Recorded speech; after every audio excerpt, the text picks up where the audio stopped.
Hello everyone, কেমন আছো তোমরা সবাই? আশা করি সবাই ভালো আছো, আমিও ভালো আছি। আর আজকে আমার রেসিপি হচ্ছে খুব সহজ এবং সিম্পল একটা রেসিপি। তো কি সেই রেসিপিটা জানতে হলে দেখতে হবে। তো চলো স্টার্ট করা যাক।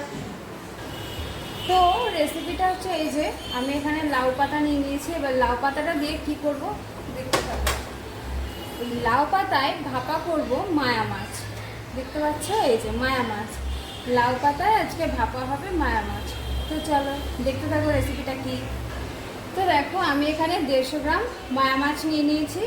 এবার 150 গ্রাম মায়া মাছের মধ্যে আমি এখানে একটা ছোট সাইজের টমেটো, 8টা কাঁচা পাকা লঙ্কা আর সর্ষে আর পোস্ত দিয়ে প্রথমে বেটে নিয়েছি, দিয়ে দিলাম।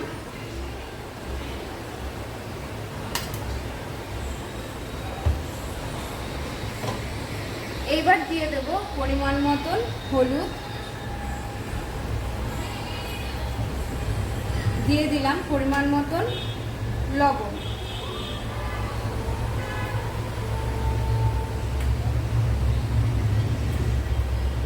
এইবার দিয়ে দেব পেঁয়াজ কুচি,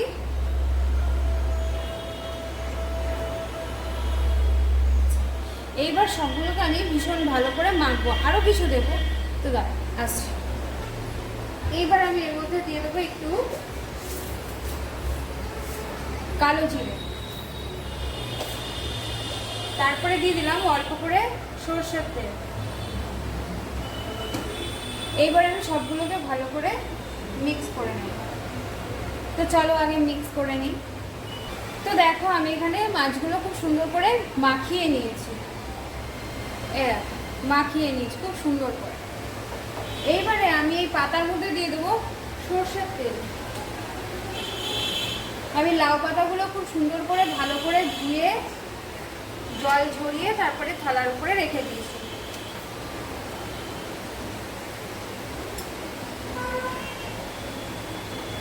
মাখিয়ে নিলাম। এইবারে আমি এই মাছগুলোর মধ্যে দিয়ে দেবো।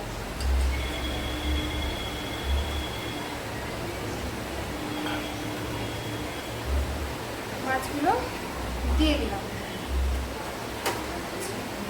এরপরে কি করব আসছি। এরপরে আমি এইটার মাছগুলোর ওপর থেকে এই যে ধুয়ে রাখা লাউ পাতাগুলো আবারও দিয়ে দেবো।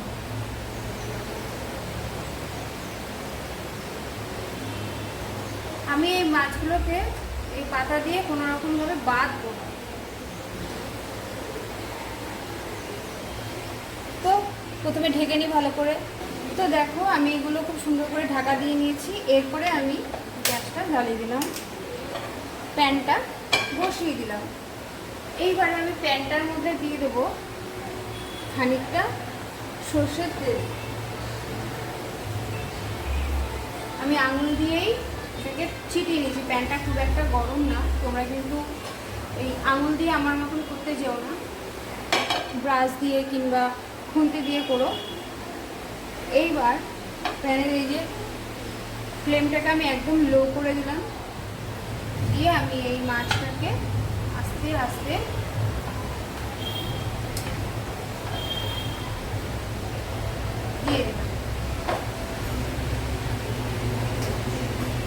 দিয়ে দিলাম। এরপরে আমি এটাকে 15 মিনিটের জন্য ঢাকা দিয়ে হতে দেব। ফ্লেমটা আমি যেরকম রেখেছি সেরকমই রাখবো। তো দেখা হচ্ছে 15 মিনিট পর, চলো। তো এই যে আমি ঢাকাটা খুলে নিয়েছি। খুলে মাছটা দেখতে এরকম হয়েছে। এরপরে আমি এর মধ্যে দিয়ে দেবো ধনেপাতা কুচি। এই যে দিয়ে দিয়েছি ধনেপাতা কুচি। এরপরে আমি মাছটাকে নামিয়ে নেব। গ্যাসটা অফ করে দিলাম। মাছটাকে আমি এবার নামিয়ে নেব। তো এই যে আমার মাছটার ফাইনাল লুক। তোমাদের যদি এরকমভাবে ভালো লাগে রেসিপিটা, তোমরা এরকমভাবে বানিয়ে বাড়িতে একবার ট্রাই করে দেখো আর কমেন্টে আমাকে জানিও যে তোমাদের কীরকম লাগলো। আর যে লাউ পাতাটা আমি দিয়েছিলাম, যে লাউ পাতাটার উপরে মাছটা আমি সাজিয়েছিলাম, সে লাউ পাতাটাও পুরোপুরিভাবে ভাজা ভাজা হয়ে গেছে। তোমরা ওই লাউ পাতাটাও ভাতে ডলে খেতে পারবে। তো আজকের মতন টাটা। রেসিপিটা ভালো লাগলে লাইক কমেন্ট শেয়ার অবশ্যই করো।